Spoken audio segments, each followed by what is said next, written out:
It's been announced that Nebraska's number one target in the entire 2026 recruiting class, elite borderline five-star defensive tackle Valdin Sone, will be committing tomorrow, and a lot has changed. So in today's video, I'm going to give you a final update around his recruitment, the inside scoop of his decision tomorrow. Will it be to Nebraska? Will it be to Georgia? Everything else you need to know, where the Huskers go from here, and the truth behind the scenes.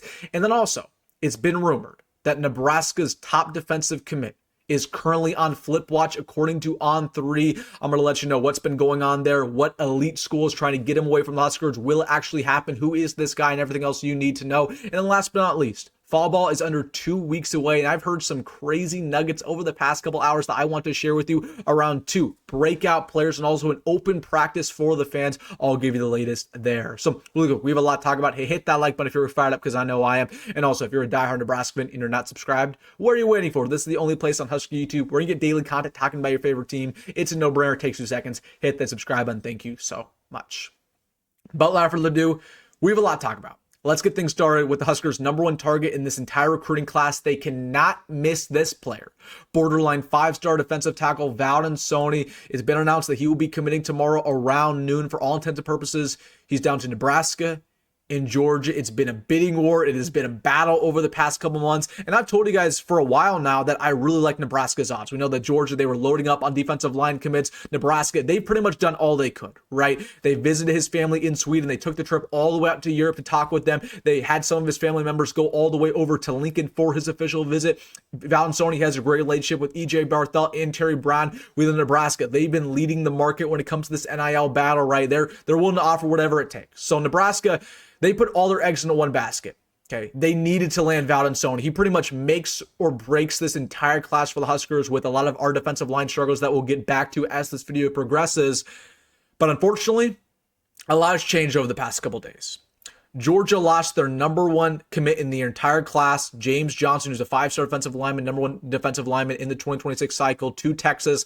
And ever since then, crystal ball started rolling in for Valdin Sone to go to Georgia, because we know that Georgia now, they don't have their five-star commit. They have a lot more money left over to spend on Valdin Sone. They offered a good chunk of change, just know that. And Valdin Sone said, you know what, this is the place I want to be. I want to be in a winning program. I want to go to Georgia, and he currently, right now, is a silent commit for the Georgia Bulldogs. He will be committing to them tomorrow. Again, once Steve Wiltfong and Chad Simmons put stuff in, it's pretty much a done deal, because the dirty little secret is that when Hayes Fawcett gets the request to put in an edit, he leaks the commitment to a lot of these insiders, and then they put in the crystal ball. So don't expect anything to change here. He's a silent commit for the Dogs. He will be a Georgia commit. So, I mean, what's just the reality here? Okay, I'm going to be very brutally honest with you. What's the reality? Why did Nebraska miss out on him? I'm not mad, but I'm very much disappointed.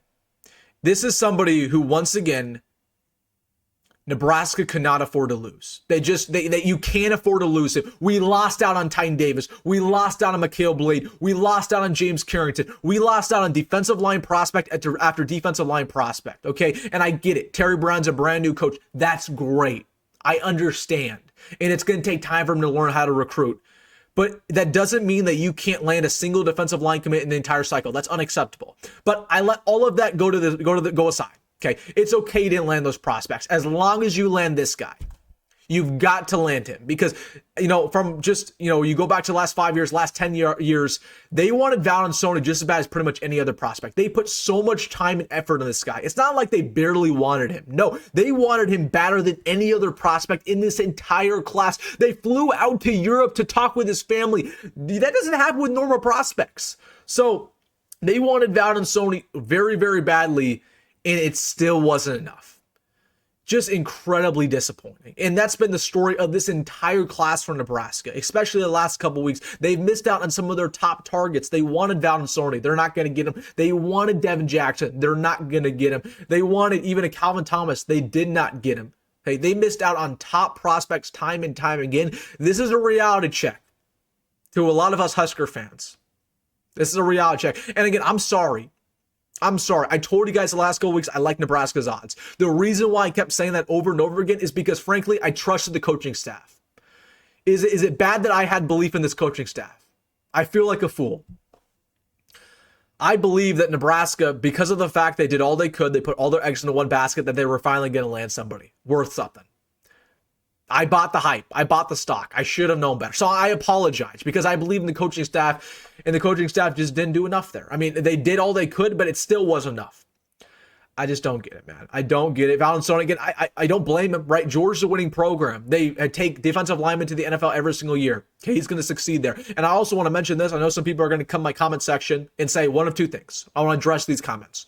People are going to say, Wilson, it's only July. We have a couple months till signing day. A lot can change. Yes, you're correct.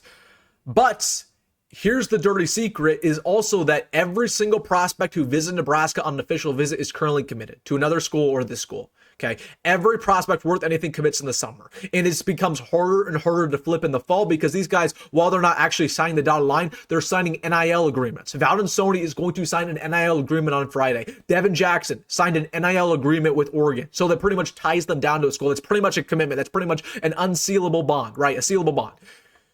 So for that reason, Nebraska won't be able to flip these guys. Valdin Sone, when he commits to Georgia, that's a done deal. He's off the table. So it becomes hard to flip these prospects.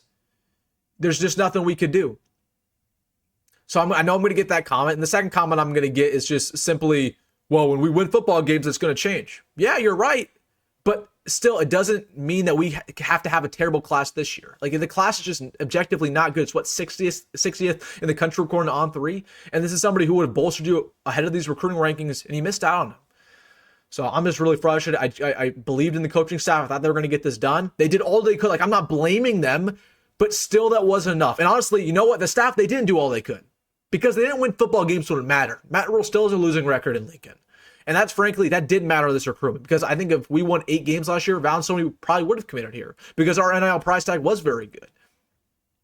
But at the end of the day, he liked Georgia more, and that's why he's going to commit to the Bulldogs, and I don't blame him. I don't blame him 1 second. So where does Nebraska go from here? Because once again, we've missed out on all of our defensive line targets. Terry Bryan, again, I'll give him a break. Like, he's still learning how to recruit, but that does not mean you can have an unacceptable 0 defensive line class, right? That can't happen. Like, Violomi Malala, somebody who just decommitted from Oregon. Hopefully you can get him in this class somehow, but I'm not getting my hopes up. He's a 4-star. Other than that, I mean, you just got nobody. Like, look at who Nebraska's offered on the defensive line. Okay, Luke Waffle didn't even get him on a visit. He was going to come here and then canceled, right? You got Jordan Campbell, he's a linebacker. Mikhail Blake committed to Michigan, never took a second visit to Nebraska. Xavier Griffin Hayes committed to UNC. Cameron Wilson, still a Syracuse commit.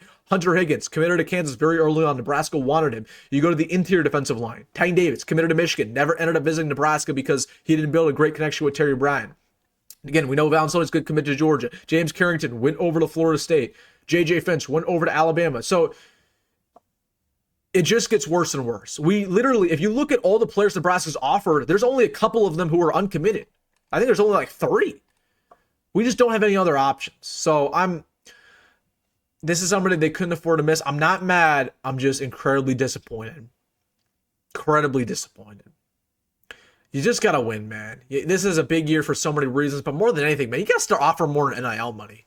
You just got to. And again, NIL probably wasn't the reason we lost on this guy, but we lost out on a couple other prospects to the NIL. So the problem is, you know, it's one thing to lose Valdin Sone, but we don't have any other backup options. That's why it's incredibly frustrating. If we had a couple backup options here and said, okay, we lost on Valdin Sone, it is what it is. We have another guy who we like just as much. That would be awesome. But we don't have a backup options. Okay, we put everything on the table and we lost. So now we're going home with nothing. We're going home with nothing. There is no silver lining. There is no, oh, at least we have this going for us. There's nothing. And I hate to be the guy who's very pessimistic. I'm not pessimistic. I'm just very frustrated and very disappointed. Anyways, Valdin Sone, expect him to commit tomorrow to Georgia. All right, guys, want to give you the latest there. And then talking a little bit about a current Nebraska commit who was just named by Greg Smith the other day, who could be on flip watch to Ohio State. You already know who this is, Danny Odom. So I told you guys the second Danny Odom committed to Nebraska, what was it, about a month ago at this point in time, I told you guys it's going to be a fight till signing day. Just because he committed now does not mean he's going to sign the dotted line. Okay. And we've already heard headlines that, again, Ohio State's trying to get him on a visit this fall. Oklahoma's still in the mix here. Penn State's still in the mix here. So Danny Odom's somebody where he might sit here. He's a top 100 prospect in America currently. He might sit here and look at Nebraska's recruiting class and say, you know what? There's just not that many players who are as good as me in this class. I might want to go to Ohio State or might want to go to Penn State where I can win, a national championship. I just don't know if that's going to happen in Nebraska. So Danny Odom, you just got to continue to force this relationship. Hope he signs, but again, it's going to be a battle. I do believe he will sign, but trust me, it's CJ Brown 2.0. Like, you got to do whatever it takes to get him here. So Danny definitely not over. Watch out for Ohio State trying to flip him away. Now, here are some good recruiting news. We have good recruiting news.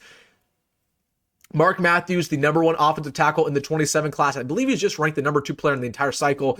He will be visiting Nebraska this fall, as reported by Steve Wiltfong, likely for that Michigan game, if not USC. So very good news in the 27 class. The 27 class continues to look very good. But not only him, Kennedy Brown, another 5-star offensive tackle, listed as the number 1 player now in the entire class. Yes, you heard me correctly. Is looking to visit Nebraska once again. So 2 5-star tackles in the 27 class going to visit Nebraska this fall, both probably together. So there's some good news for you. But it all looks great right now, but obviously it's still a long ways out in the 27 class. We don't know what things are going to look like probably a year from now. Because last year, at this point in time, I felt really good about the 26 class, and it just didn't live up to the hype. So hopefully the 27 class can for the Huskers. And then last but not least, wanted to show you guys this. I just thought this was pretty cool. So we know the Nebraska players are getting back on campus. Fall camp begins, I believe, in a week and a half. Maury Sanders posted these. They're taking photos yesterday. Man, he looks big. Maury Sanders put on some muscle. I believe he's about 185, if not 190 right now. He looks huge. Obviously, 6'2" corner. That's my starter right there. Hopefully, Maury Sanders starts this year. And then also, I thought this was cool. This is posted by Husker Talk on Twitter. Look at Jeremiah Jones. True freshman receiver for the Huskers. Just 6'4", runs a 4.4, freak athlete. He's going to shock some people in fall camp because he was not an early enrollee. Buy stock of Jeremiah Jones right now because he's going to be very, very good. All right, guys, let me know your thoughts down below about everything, what you're thinking about Valdin and Sone.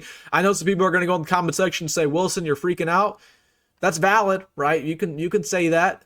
I'm just disappointed. Like, again, it's one thing to lose out on a top prospect. It sucks, but it's even worse to have no backup options, okay? Nebraska, they put all of their chips on the table.